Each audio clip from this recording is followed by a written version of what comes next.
See, the camera's over here, and I like to look over here for some reason. I don't know why. It's what happens.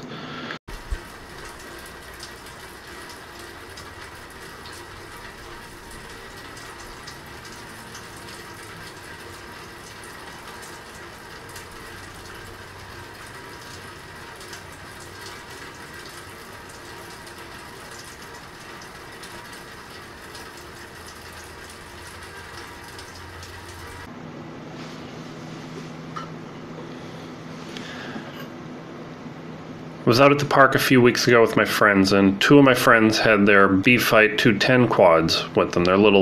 They're inexpensive. We've all had. I had one. I bought one for my nephew. Three of my friends have them. I'm the only one who's broken one so far. I broke an arm in a crash.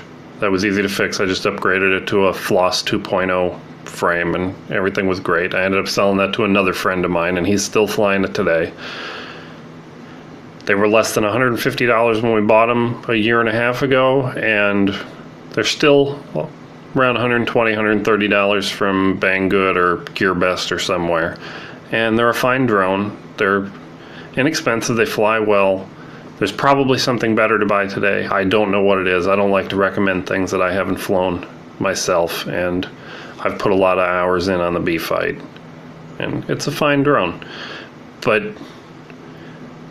I have one here. It's not my original. I bought it from somebody else used. And I haven't flown a B-Fight in almost a year now, since probably January, maybe even December. And I was a little jealous watching these guys fly around, so I thought I'd get mine up and running again. It's a little bit older. It has an F3 flight controller and BL Heli SESCs, and they all like it because they can get 9 or 10 minutes of flight time out of it. They don't fly as aggressively as I do. When I got mine up, I was lucky to get 5 minutes out of the same batteries they're running, but that's fine. 5 minutes is fantastic. But like I said, it's an older F3 flight controller in there, so I got the Beta Flight Performance build for the Omnibus flight controller, threw it on there, put my rates and my Tyrannus settings in there for my radio, and I went out and tuned it a bit. I didn't tune it a lot, but it's flying pretty good. Very little prop wash. Could probably tune a little more out, but a couple of minutes of tuning was enough for me for this. But it's flying great. I'll post those settings if somebody wants them. My B-Fight's not quite stuck. I had an extra Runcam Eagle 2, might be an Eagle 2 Pro, that I threw on there. But other than that, this is a bone stock B-Fight 210. This whole time, hopefully, I'm running the footage from the couple of batteries that I flew. It was a lot of fun to fly, but I can't get GoPro footage on the B-Fight. You could probably put a GoPro on there, but you wouldn't enjoy flying it. The B-Fight has little 2205 motors. They're not good 2205 motors, I'm sure. They're probably very basic, with the weaker magnets and the pretty wide spacing between the stator and the magnets, so they're not super powerful. But that's fine. If you're learning to fly, you probably shouldn't be carrying a GoPro anyway. It'd be a bummer to lose a $200 camera on a $130 drone when you get stuck in the top of a 50-foot tall tree or land in a lake or a river. Everybody talks about flying reliable equipment. It really sucks to be out there with something that falls out of the sky constantly, or when you do a flip, it just spins out of control and crashes, or that sort of thing. That's terrible. But you don't have to spend $500 on a quadcopter to have something that's reasonably reliable. The B-Fights have been great. Between us, I think we've had 5 of them. And they're all still flying today, except for my one with the broken arm, but that was fixed. That's not a big deal. We break things. Things break. You're never going to get around it. As reliable as any of the quadcopters I've built.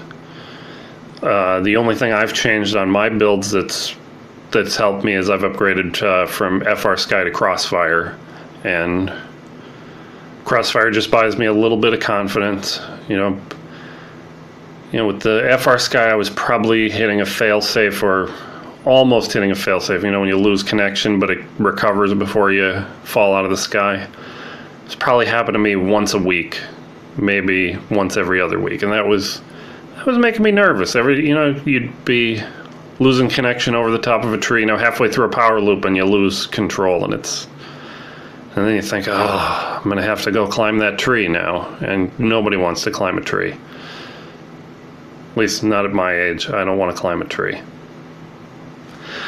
So, you know, buying that Crossfire micro module for $100 and then spending $40 a piece for receiver modules to put in all my quadcopters. It cost me almost $200 to upgrade everything, but it was a good upgrade for me, but it's not necessary. It's especially if you're just starting out.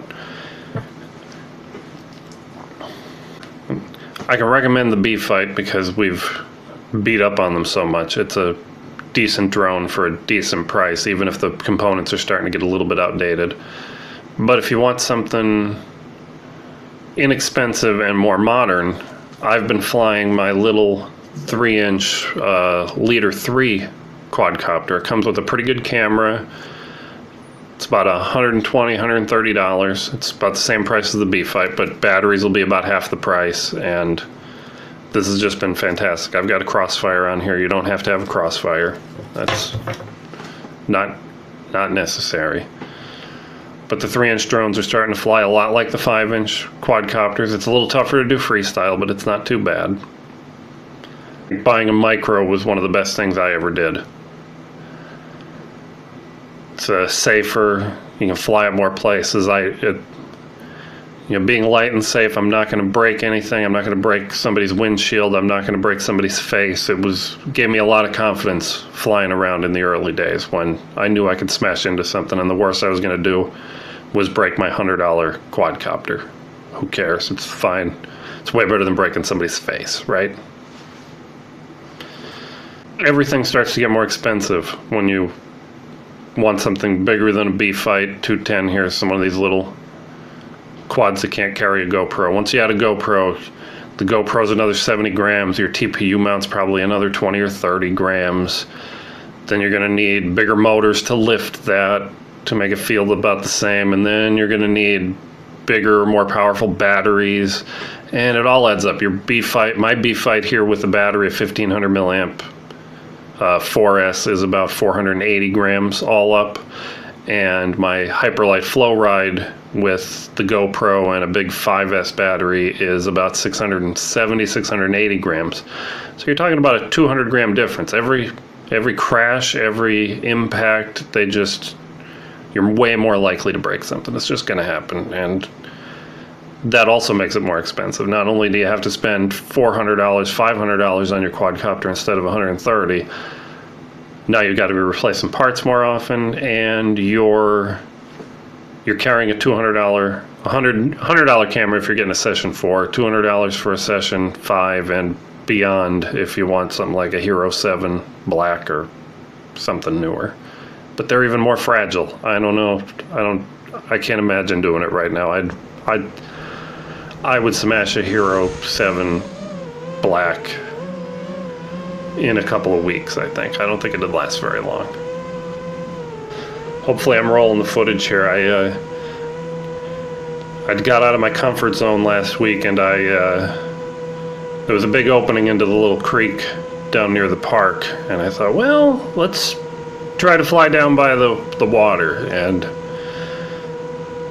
I don't usually do that. I really didn't want to lose $600 into that water. I swapped my session 5 for my session 4 just to save $100 if it did end up in the drink, and it was fine. It was I did almost hit there was a branch hanging down from the top that I didn't see until I was right up on it. I did almost hit that, because the trees are kind of hugging in on that water for the most part. But I would have been so much braver in there if I was just flying the little B-Fight. I mean, who cares if it lose $130? That's less than the camera. That's fine. You have to have confidence, and Confidence is some sort of combination of the reliability of your equipment and the cost of your equipment. You know, if your quadcopter is going to fail safe and land, if your quadcopter is going to fail safe and wreck and smash into somebody's picnic, that's going to be a bad time.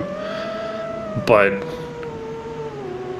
I flew for about a year before I put a GoPro on my quadcopter, and even when I did put the GoPro on, I was not getting footage that was worth uploading to YouTube. I did anyway, but every day I'd go out, I'd be flying, doing exactly the same thing, and I'm kind of doing that again now. So I've got to find some new spots to fly, but you don't need to carry the GoPro when you're learning. Everything is cheaper if you're not carrying the GoPro, and you don't have to fear losing $600, $700 worth of equipment up in a tree. Just worry about losing that $130 B-Fight or something similar up in the tree, and that's way better. Especially, you know, I doubt I'll ever fly another bind and fly quadcopter again. It just won't have the parts that I want on it, and that's fine. But not only are you losing $600 into that river, but you're losing 3, 4, 5, 6 hours of your time that you spent assembling that, repairing it, whatever you've done to get that quadcopter up in the air. And that's a real bummer, losing hours of your time into a lake. It would not be fun. So don't worry too much about everybody telling you to buy expensive equipment. Just buy something that flies relatively well.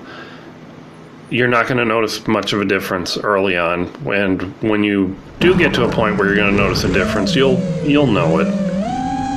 Invest your money where it matters. Get a good radio, good receivers. Work on getting a decent set of goggles. If you start out with box goggles, that's fine, but if you stick with the hobby, you're going to want to upgrade to something like a set of Fat Sharks, on-way commanders, something. It doesn't matter, but you'll want something better than box goggles. Box goggles are fine, but they make your eyes tired. Yeah, well, I guess that's all I wanted to tell you. Don't worry too much about spending a lot of money on your gear until you need to. Have a good day.